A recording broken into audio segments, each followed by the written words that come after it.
I will tackle the topic occupational health hazards and their health effect. So first, exposure to the different hazards in the workplace can cause problems with health which may bring about disease or death. So exposure, kaya ba naman tanong ang pag-expose sa kanang mga different hazards kay makadaot yun na siya sa tao mga gitawag siya hazard. So once gani ma-expose ka na kay supposedly makuan jud ka kanang nadyo bati nga mahitabo nimo. And next, occupational diseases and work-related illnesses can be prevented.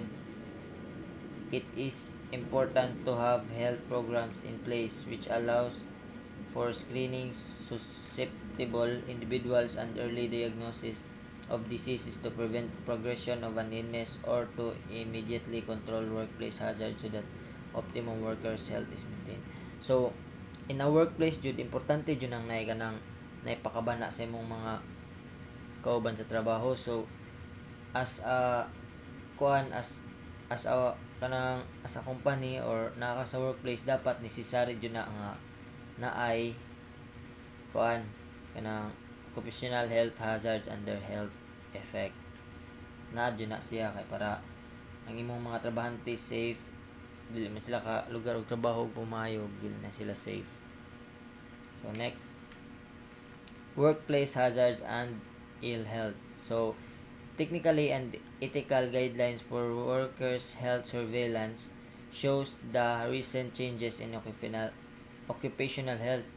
With technical progress, more sophisticated means of investigation, greater emphasis on prevention and holistic approaches on primary health care, human rights, and organizational aspects are now available. So, available na siya ang kanang mga kuan kanang like cellphone baron ingana nang nakitawagan nga para sa mga hazards nga kuan nya or na masakit ingana.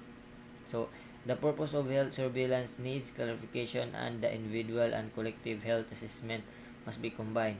Workers' health surveillance must first operate under controlled, well-organized conditions, preferably in accordance. So dapat ingan na na siya kanang under control, organized o kanang basta organized kay para dili ka nang maglibog ang kuan ba niya. Laos-laos na ba? Siyempre hazards biya niya magdaduha pagig ka. So with the ILO's Occupational Health Services Conventions, this convention sets general principles on occupational health practice and how to establish and run health services.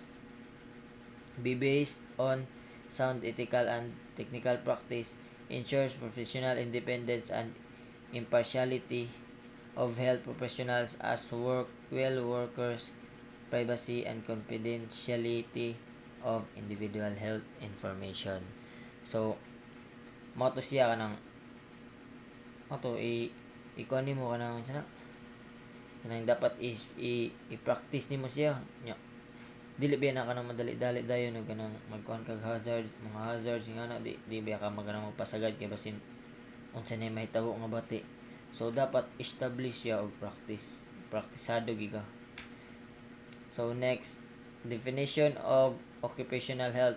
So occupational health has been defined by the ILO and the WHO as the promotion and maintenance of the highest degree of physical, mental, and social well-being of workers of all occupations. So, mo siya occupational health kay gidefine siya sa ILO and WHO as promotion of maintenance nga highest degree of physical, mental, social well-being of workers. So, first, prevention among its workers of departures from health caused by their working conditions. So second, protection of workers in their employment from risks usually from factors advertised to health. Then third, placing and maintenance of the worker in an occupational environment adapted to his or her psychological ability. So first, kay prevention among its worker of departures from health caused by their working conditions. So magprevent jud ka kanang kanang lain mga hazard nga mahitabo kani nga dapat mag-prepare jud ka nga ay kani kuani diri imo jud mga likayan kay para dili ka nang maabot sa point nga bati na kaya mahitabo si mo ba. So second, protection of workers in their employment from risk, usually from factors of the health. So mo to siya kanang protection gyapon siya sa workers kanya kanang dili mo take og risk nya i-adverse jud nga advisable jud nga i-take nila ang risk kana i-take nila ilang health as main kuan nila kanang puhunan silang kuan. So third, placing and maintenance of the workers in an occupational environment adapted to his or her psychological ability.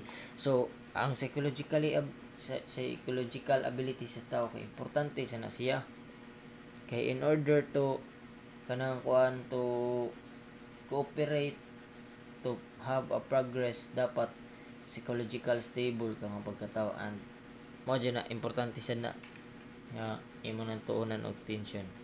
So next, review on occupational health. So exposure, potential harmful agents, response ang na then normal or third body response. So ang result kay homeostasis or disease. So kung ma-expose ka sa potential harmful agents, ganang mga agents like muriatic, ingana. So ang response gid mong lawas simpre masunog gina bati gina kay hazard man siya nya. Magkasakit gina mong lawas o masama din ngana. So the next topic will be tackled by my partner and more to siya. Dapat importante jud ang kanang workplace nga naay pakabana sa mga trabahante.